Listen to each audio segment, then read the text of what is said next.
슈카이브입니다. 이번에는 고타마 붓다에 대한 이야기를 한번 해볼까 합니다. 나는 이제 종교를 혐오하지만 이제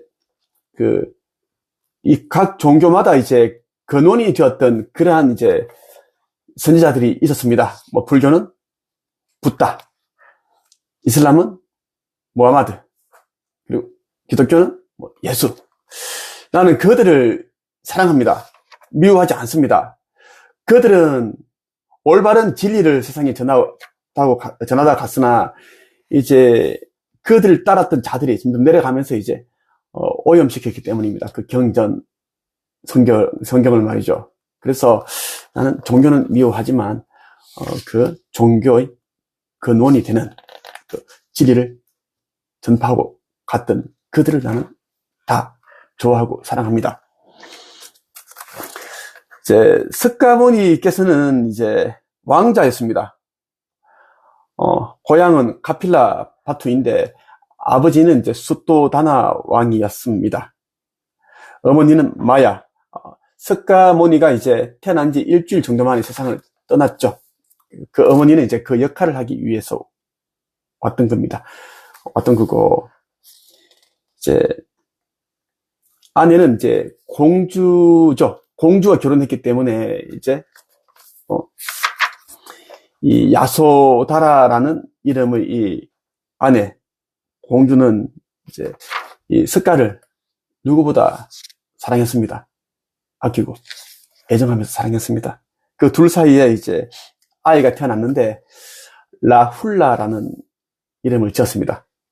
석가모니가 직접 지은 이름이 라훌라입니다. 라훌라라는 이름의 뜻은 구속, 속박이라는 뜻입니다.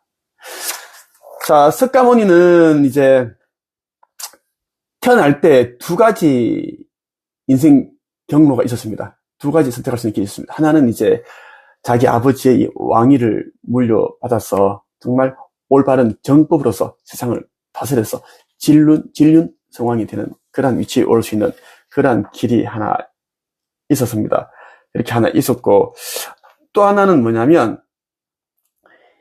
세상에 진리를 전하는 이제 이 붓다가 되어서 세상을 환히 밝히는 그러한 길을 가는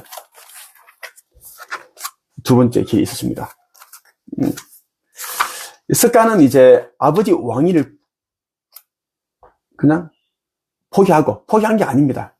그냥 버리고 29살에 말을 타고 집을 떠났습니다. 왕궁을 떠났습니다. 그렇게 해서 6년 동안 이제 고행 끝에 해탈자가 됩니다.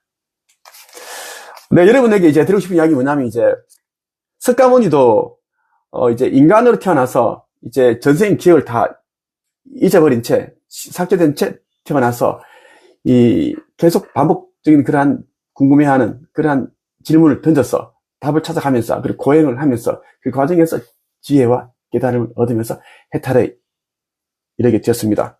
그리고 29살 때 이제 이 궁전을 말을 타고 떠나가기 전에 이제 자기 아내의 배에는 아이가 있었습니다. 임신을 했다는 이야기입니다. 임신. 많은 고민을 했습니다. 임신한 아내가 있는데 자기 하나 보고 왔는데 이제 내가 수행자의 길을 가기 위해서 이렇게 내버려두고 가면 되는 게 정말 옳은 것일까? 고민했습니다. 하지만 이때가 아니면 아니라는 생각, 지금 아니면 자기가 이제 이 수행자의 삶, 깨달음의 경지에 올라가는 그런 삶을 살 수 없다는 그런 판단을 내리고 이제 아기의 이름을 라훌라라고 짓고 집을 나가버렸습니다. 속박, 구속. 아이는 깨달음을 얻고자 하는 자에게, 수행자의 길을 가는 사람에게 속박이 된다는 의미입니다. 그만큼 이제 많은 고민이 있었다는 이야기, 건네하는 거예요.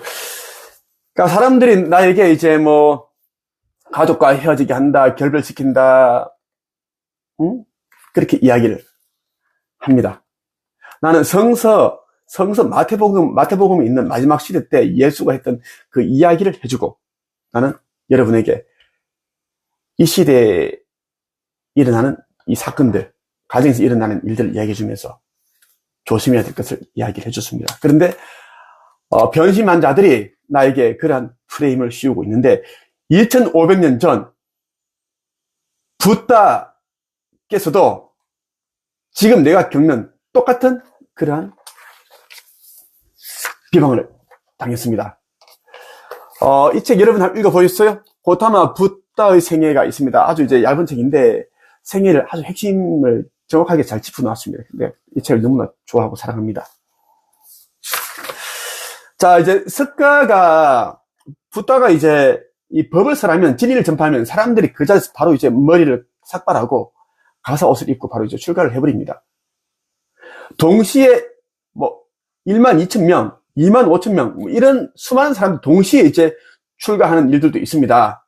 그리고 이제, 단란한 이제 가정에 이제 이 아들 내지 이 아버지가 석가를 만나서 법을 듣고, 진리를 듣고, 또 출가를 하는 일들이 굉장히 많이 일어나자, 사람들이 이 붓다를 굉장히 이제 비난을 합니다. 어떻게 비난하는지 한번 내가 읽어볼게요. 자, 이제 사리푸타와 이제 모칼라나라는 이제 사람이 있는데 붓다에게 이제 다가와서 이제 법을 듣게 되었습니다.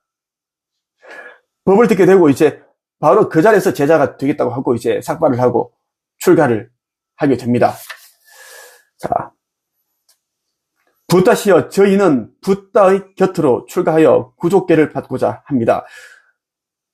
그러자 붓다께서는 이렇게 말을 하죠. 그렇게 하라. 비구들아, 법은 잘 설해졌다.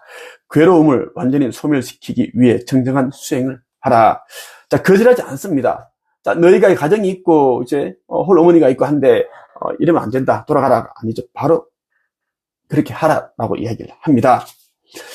그래야 두 사람은 구족계를 받았고, 네, 얘기했습니다.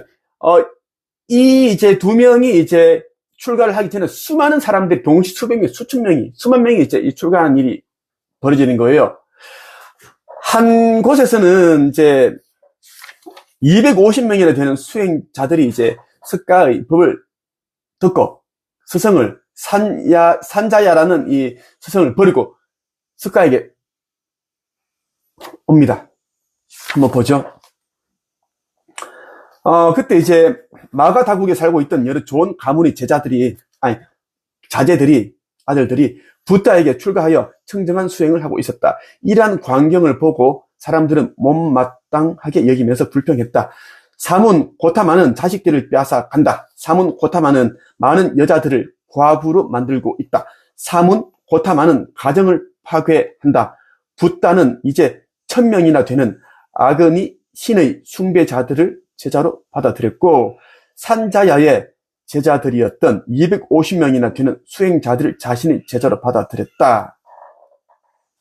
1000명이나 되는 아그니 신을 이제 숭배하고 있었던 그 제자로 있었던 그들이 이제 그들을 스승을 버리고 붓다에게로 왔고, 그리고 산자야라는 제자 250명이 또 이제 이 붓다의 법을 듣고 진리를 듣고 그 스승을 버리고 이쪽으로 오게 됩니다. 그러니까 이제 그쪽의 스승들은 굉장히 가만히 있지 않겠죠. 분노했습니다. 실제로 책에 적혀 있어요. 그러니까 이제 굉장히 이제 허위 사실을 유포하고 비방하고 막 조롱하고 모욕하는 그런 일이 빈번하게 일어났습니다. 자, 어떻게 이제 붓다를 모욕하고 조롱하는지 한번 볼까요? 게다가 사람들은 이제 비구들을 볼 때마다 붓다의 제자들, 그러한 수행자를 볼 때마다 개송으로 노래했다. 이제 자기가 욕하고 싶은 것을 이제 시를 지어서 노래로 부르는 거예요. 그것을 개송이라고 하는 겁니다. 개송으로 비난했다. 저 위대한 사문 고타마가 마가다국의 기립 바자에 왔네.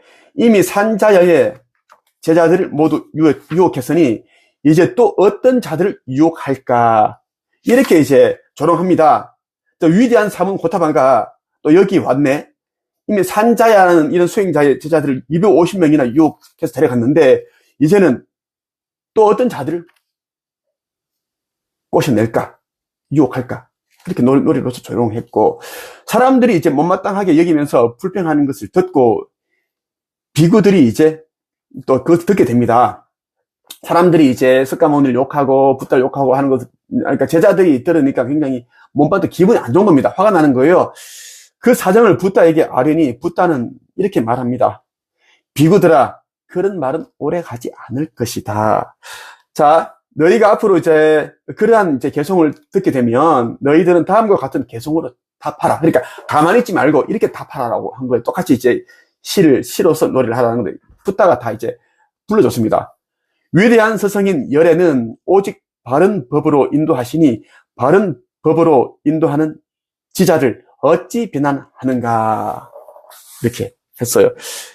여러분 어떻게 들었습니까? 붓다께서도 정말 많이 오해를 샀고 비방을 당했고 명예훼손을 당했고 그렇게 했습니다. 이 선지자의 길은 아무나 못 갑니다.